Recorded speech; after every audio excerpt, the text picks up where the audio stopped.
homemade traditional Peruvian dessert, alfajores, basket of ham, beef, turkey, veggie gourmet sandwiches. Call Giveaways Catering, phone number 778-245-3007. I think in a lot of ways, yes, there is discrimination in terms of, for instance, your educational background. Where did you get your education? Where is it from? And is it recognized here? During today's segment, I'd like to talk about how Canadian English speakers reduce vowels. Now, actually, this phenomenon is pretty common throughout English dialects. I am so amazing to be here today in this Latin family run. It's the first one of many, many more races to come. It's been a very energetic and exciting event. Welcome to the Immigrants Magazine's program. I am Fabiola Palomino, your host. Wazi Dlamini-Kapenda was born in Swaziland. In 1995, she came to Canada. Since 1995, she has been unstoppable on learning, teaching, and getting an excellent professional background in education and health. What a story! Wazi Dlamini-Kapenda is our guest in our Tell Us Your Story segment. No, actually it doesn't. I think my father was very creative when he was naming us. We all have very unique names from my family. And in actual fact, my name is not even Wazi. That was not my official given name at the beginning. It's my nickname, but it became my official name in life. My name actually was Nomanzi, which means someone that loves water, which is bizarre because I really hardly ever go anywhere near water. And then some child when I was growing up couldn't pronounce that name, so it became Wazi. So I became Wazi, and I really love that name. Is unique. And there was no one else named Wazi in my country before me. And I know now quite a few people that named their children, Wazi after me. Most people are called Swazi, and everyone would say to me, "You're Swazi," and I say, "No, I'm not Swazi. I'm Wazi." And they say, "Oh, but what does that mean?" But I've come to know, and I've got lots of friends from different countries, and they tell me that in Swahili it means clear or open. Yeah, and I love that. I think so. I think everyone else is unique. You are the only one of yourself in the world. I consider myself very unique, and I was always told that I was special as a child, and I was a special human being, and I do believe that every one of us is special, and they have unique talents, and they bring unique things to life and to work and to their community. Yeah. Well, Swaziland, it's a very small country, and it's in the southern part of Africa, and we're bordered by South Africa in the north, west and south, and we're bordered by Mozambique on the east. And it's a beautiful country with lots of hills and mountains and rivers and great scenery and vegetation. And of course we have lots of nature, lots of wild animals, of course, in a nature reserve. Well, our staple food actually is beans and corn and meat. We eat a lot of meat. I grew up with a father that loved his meat. And he had tons of cattle and goats and chickens and turkey and ducks. So we ate all kinds of meat. And of course our staple food is corn, and we do all kinds of things with it. We cook it into a stiff porridge, and we eat that with vegetables and meat.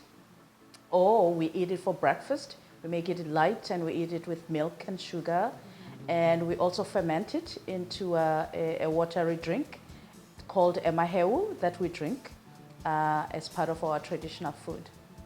That's a very good question. Well, Actually, I was one of those persons that was never going to leave my country because I loved it. I loved living there.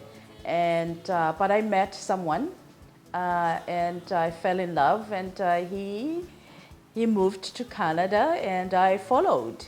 And yes, so that's how I ended up in Canada. Because when I think about it, if I really wanted to stay in North America, I could have stayed, for instance, in the US, because that's where I went to school in the late 80s, early 90s. And when I went back to my country after my studies there, that's where I met him. And yeah, I met him in Swaziland, and he decided to move here, and I came here. That's how I ended up here. Well, I think for me the most challenging thing since I've been here is the sense of isolation at times.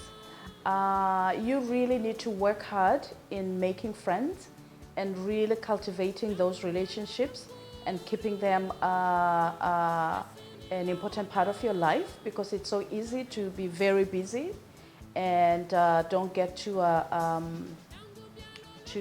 see your friends and enjoy being around people. And I grew up in a large family, so for me that's important. It's important to have friends. It's important for me to have fun with them and talk to them and enjoy having people around me. I think in a lot of ways, yes, there is discrimination in terms of, for instance, your educational background. Where did you get your education? Where is it from? And is it recognized here? And what are the reasons why it's not recognized? At times, that is not very clear to many people as to why their education cannot be recognized. And if it's not, what exactly do they need to do to ensure that the process is fair and open, for instance? And so a lot of people always find that the process is kind of closed. They really don't know why they are being told that their educational background is not accepted here. And then, of course, as you know, most of the jobs are what we call in the hidden market, in which they're hardly ever advertised. And even if they are, already someone has suggested that, oh, I know so and so, that'll be good for that job. But still they post it and you apply and you never hear back. I know people that have applied for so many jobs, they hardly even ever hear back that, okay, yeah, we received your application and this is the reason why we're not going to call you for an interview, for instance, or something like that. Absolutely. Education was always a very important thing in my family, starting with my father. And I owe everything to my father, because he realized right from the beginning that educating a woman was a very important thing. I mean, some people around him, where I grew up in that village, were thinking, well, why bother educating women? They're going to get married, you know, they're not going to use their education. But my father was very clear right from the beginning that educating a woman such that she's financially independent has choices. She has choices. If she decides not to get married, that's fine. And my father was very clear about that whatever you decide, if you don't want to get married, that's fine. You have your job, you're well educated, you can support yourself, there's no problem there. So for me, education has always been very important, especially education for women. Not that I have anything against men. I mean, I think it's great for both men and women to be educated, but especially for women. Well, I think there is just all kinds of statistics from everywhere. I mean, one of them is that the immigrants are settling more in other provinces actually other than BC. I mean, the amount of immigrants settling in BC has decreased bit by bit, same as in Toronto, for instance. People are no longer going to those big cities like Toronto, Montreal, and Vancouver, but the population has increased in the prairie provinces, Saskatchewan and Alberta, and in some cases in the Maritimes as well.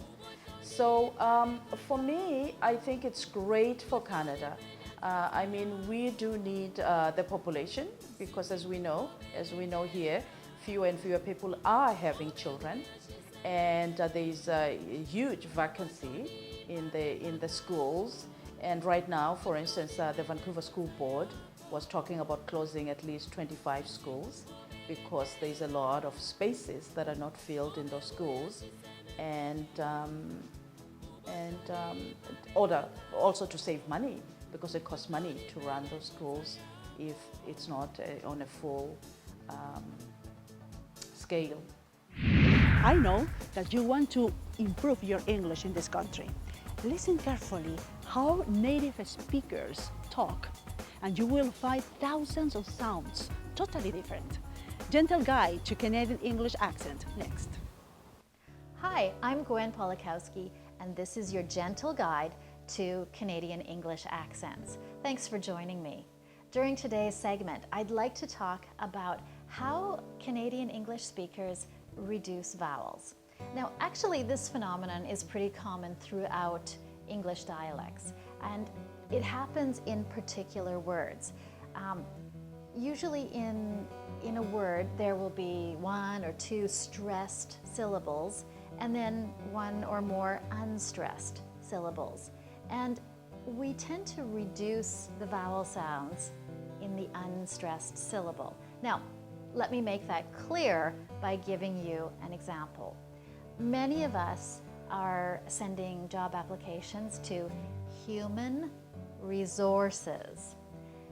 In human resources, there are some stressed syllables and unstressed ones. Even in just the word human, we have hu, which is stressed, and mun, which is unstressed.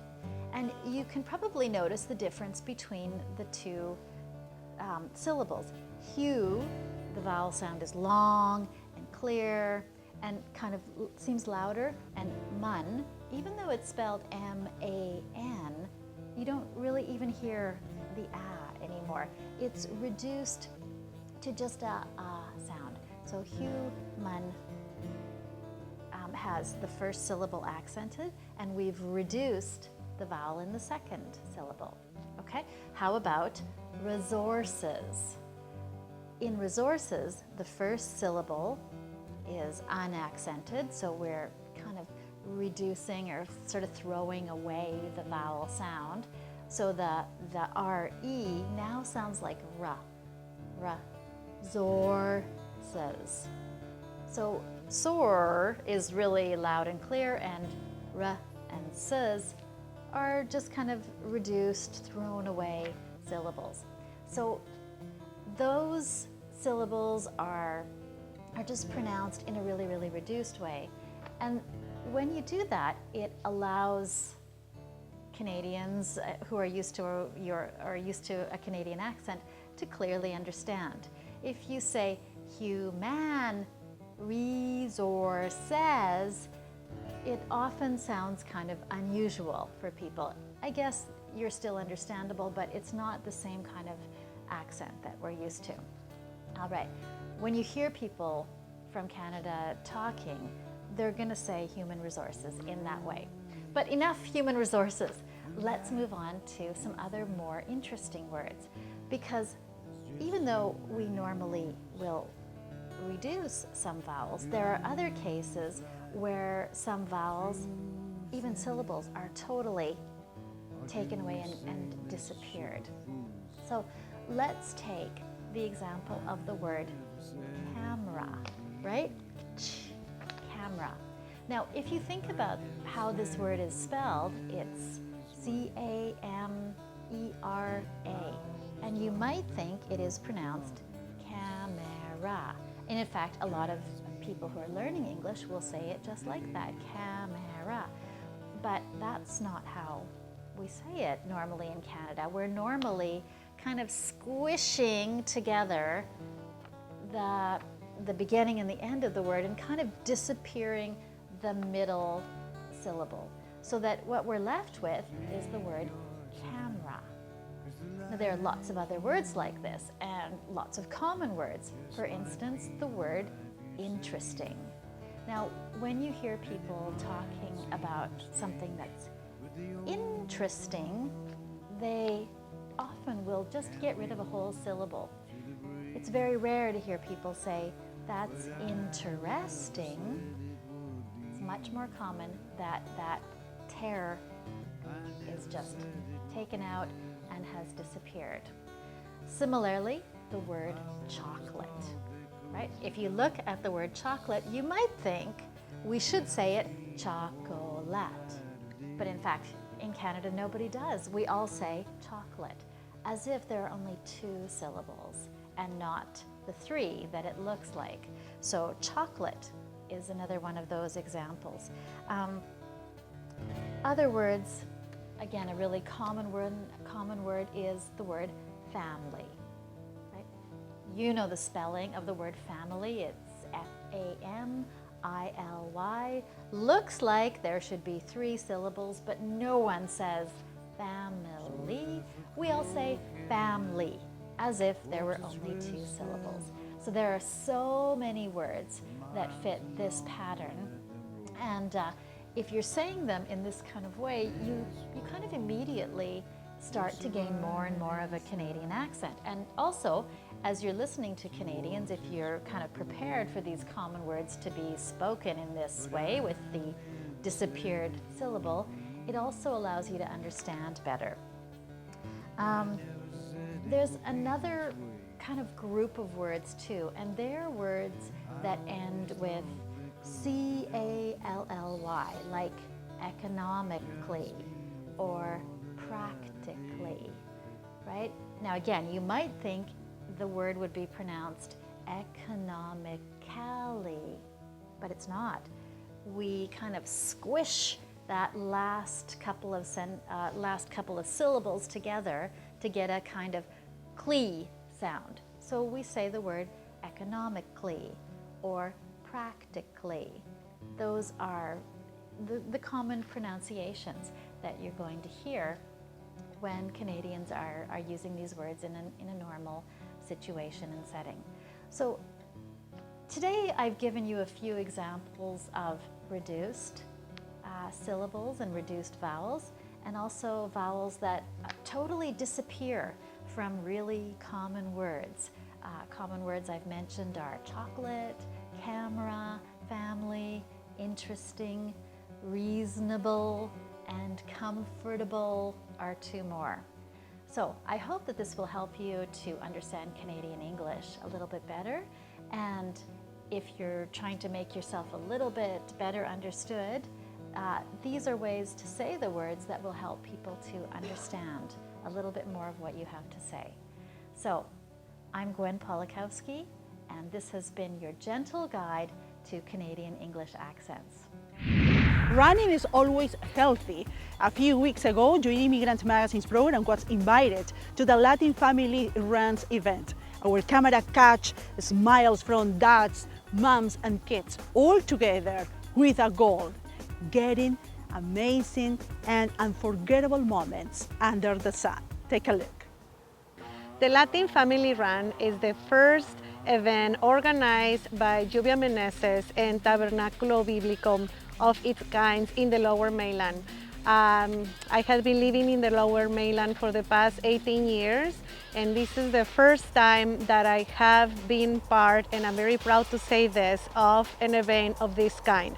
Latin Family Run is an opportunity for all the Latin American community to come together, and also an opportunity for non-Latin American people to come and learn part of our culture and how we like to have fun while we exercise. This race in particular has been organized for the past 1 year. It has been an amazing job by Lluvia Meneses and the leaders of the Tabernáculo Bíblico, which is a church in Vancouver. In this race, we are expecting to have around 300 participants. The registration was very successful thanks to the promotion and hard work of the Latin runners volunteers, who did an amazing job trying to make sure and create awareness of this race. In this finish line, we are going to have two different types of kilometers runners. One will be the 3K runners and the second ones will be the 5K runners. This race, nobody will run more than 5 kilometers, so the longest will be 5 kilometers. My position here is as a supervisor, and I'm in charge of making sure that everybody follows the rules, doesn't litter, etc. My name is Paola and I'm from Mexico. Thank you. My family, we're Cuban people. We want to be part of the, this event, part of the society. Latin people running, joining the time with the people of South America, Central America, every Latin people in this community. I came here with my family, with my wife, my two kids. I have a kid with special needs. She was also part of the race, and we're here having a good time, being part of the community, and showing people the church that we belong to and how God has helped us in this community, and developing this in this country. Thank you very much. Hi, my name is Natalia Campos. I'm here supporting the Redeemer Tabernacle on 49th and Elliott. We're here to support family. We're here to have fun, to have the name of our Lord Jesus Christ glorified, and to have a great time in community. This is a way to get everybody together, to get everybody participating, everybody out to do exercise and have a great time, creating a community in the midst of so much darkness right now.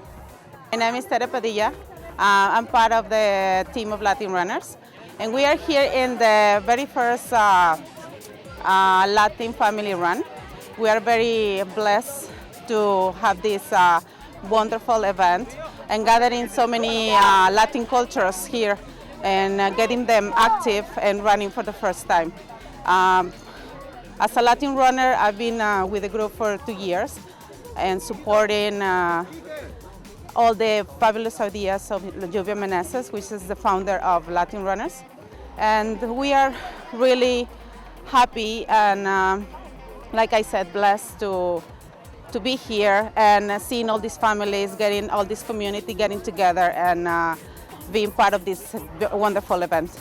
Thank you everybody who participated, and we hope it's not the last one. It's obviously the first one, but I'm sure it will be more in the future. Hi, my name is Aida Guerrero and I'm from Latin Runners, one of the organizers of Latin Family Run. We are so glad to give the opportunity to all the Latin families and immigrants in BC the opportunity to give sports to the family. The youngest, the oldest, all are very welcome. I would love to see the smiles in the faces when they get to the very end. And we hope this be the very first of many others Latin family runs. We are waiting for you next year. Thank you. Oh, hi. This has been a Latin family run, and it has been very good for the family to run together with the children. And we had, thanks to God, a nice weather.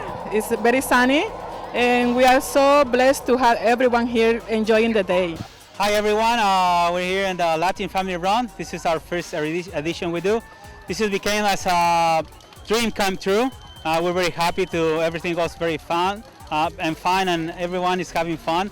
We're very happy about all this, and we can't wait to get 2016, our second edition. I am so amazing to be here today in this Latin family run. It's the first one of many, many more races to come. It's been a very energetic and exciting event. It's about 300 people and participants and some other families that have joined the event. This is a dream to me. I dreamt about having an event like this 2 years ago, and it's been a process, and we're finally here. I'm so happy. I hope this is just the first one for many people, and this is the beginning of an active lifestyle for many of them. I can only say thank you everybody, thank you sponsors, thank you volunteers, because without you this would not have been possible. And 1, 2, 3, Latin family run, a correr! Our camera was on. What happened behind the scenes on this episode? Behind the scenes, next. But I have a huge family there, all my sisters and their kids, and lots of friends still, that I've kept. An extraordinary background, education, professional on teaching, learning, and no, on learning, teaching, Latin education is the key to be successful in this country. Once I read on a book that there are 3 important factors to succeed as an immigrant: legal status, language, and diploma. Think about it. Have a wonderful time.